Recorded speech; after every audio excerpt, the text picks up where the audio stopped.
Hello dear fans. Who is Muttaburrasaurus? Muttaburrasaurus is a pangolin whose remains were found in southern Australia in the 1980s. Scientists from the town of Muttaburra suggest that these lizards could have lived on the territory of Antarctica 110 million years ago. Then Antarctica was a single whole with India, Africa, and Australia. These dinosaurs weighed more than 5 tons, their length reached 7 meters. The main feature of Muttaburrasaurus is a huge head that resembled a bird.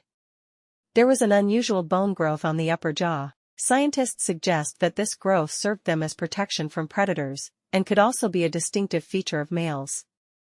There is another version. According to it, it turns out that the growth served as a resonator, that is, the Muttaburrasaurs could use it to make sharp trumpet sounds. If this was the case, then the dinosaurs lived in large groups. In this way they warned each other of the impending danger. Muttaburrasaurus also had a beak that resembled a bird's. The lizard tore off the foliage from the branches with its beak, cut off ferns and other vegetation with it. He had molars in the back of his throat, with which he chewed food. He had to eat a lot because of his huge size. He chewed grass almost constantly. The structure of the hind and forelimbs was such that the lizard could move on both legs and fore.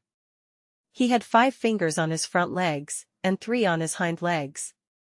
The 3 central fingers on the forelimbs were adapted for walking in the Muttaburrasaurus. Thanks for watching.